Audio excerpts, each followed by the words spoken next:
प्रथम राजनीति विज्ञान के विद्यार्थियों, आज मैं आपको प्रथम प्रश्न पत्र राजनीतिक सिद्धांत के अंतर्गत बहुत ही महत्वपूर्ण अवधारणा व्यवहारवाद के बारे में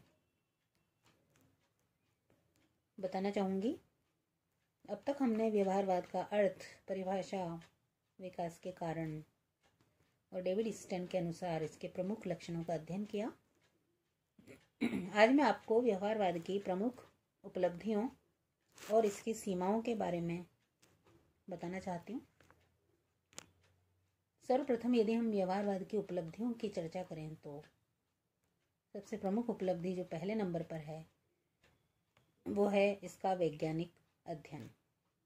व्यवहारवादी अपने अध्ययन को वैज्ञानिक तरीके से करने पर बल देते हैं, तथ्यात्मक जानकारियां जुटाकर अपने अध्ययन को अंजाम देते हैं। दूसरी प्रमुख उपलब्धि है मूल्यवान आधार सामग्री का एकत्रीकरण। तीसरी वैकल्पिक धारणाएं, जिसमें कैटलिन ने इच्छा शक्ति, हर्बर्ट साइमन ने निर्णय देने, रिचर्ड स्नाइडर ने खेल सिद्धांत और लासवेल और केपलान ने शक्ति और समूह को महत्व दिया।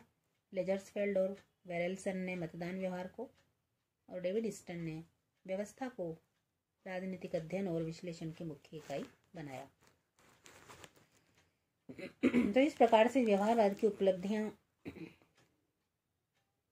देखने के बाद हम अब इसकी प्रमुख सीमाएं अथवा आलोचना के आधारों पर भी प्रकाश डालना चाहेंगे।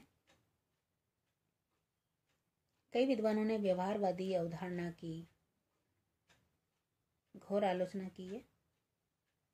लियो स्ट्रॉस और डेविड स्टन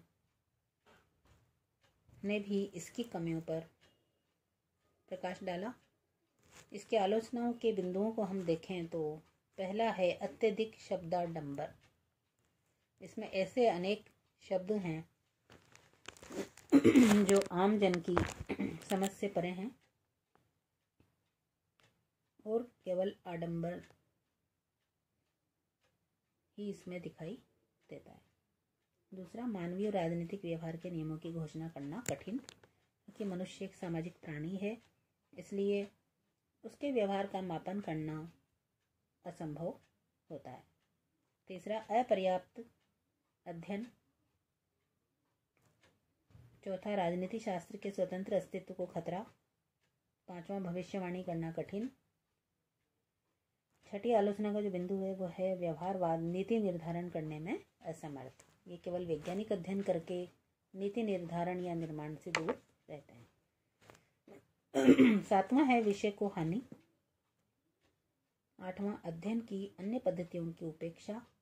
ये केवल वैज्ञानिक अध्ययन पद्धतियों को महत्व देते हैं, बाकी अन्य पद्धतियों की उपेक्षा करते हैं।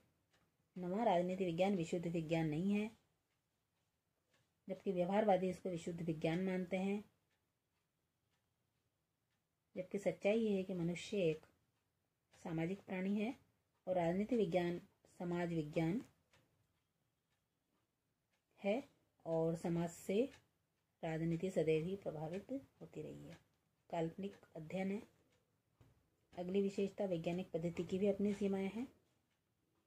अगली इसकी जो आलोचना है कि मूल्य निरपेक्षता असंभव है। कहीं ना कहीं व्यक्ति और उसका जो अध्ययन है मूल्यों से प्रभावित होता ही है। अगली प्रमुख आलोचना है कि अत्यधिक अपव्ययी या खर्चीली पद्धति।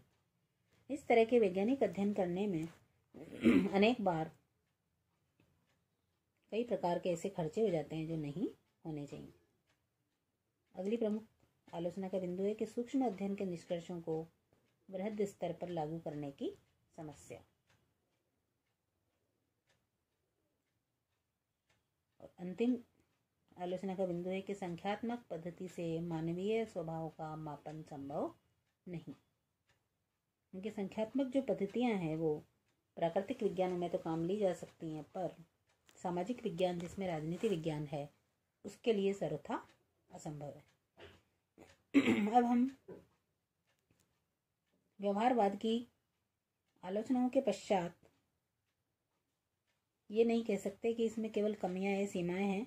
हम व्यवहारवाद की उपयोगिता या राजनीति विज्ञान पर व्यवहारवादी अवधारणा का क्या प्रभाव पड़ा? यदि हम देखें तो इसका सबसे महत्वपूर्ण बिंदु यह है कि यह मात्र उपागम या दृष्टिकोण नहीं है, वरन राजनीति विज्ञान की संपूर्ण विषय सामग्री को नवीन रूप में प्रस्तुत करने का एक बहुत ही प्रभावशाली साधन है, जो अब तक राजवैज्ञानिक नहीं कर पाए थे। दूसरा, राजनीति वैज्ञानिक के दृष्टिकोण को व्यापक करना।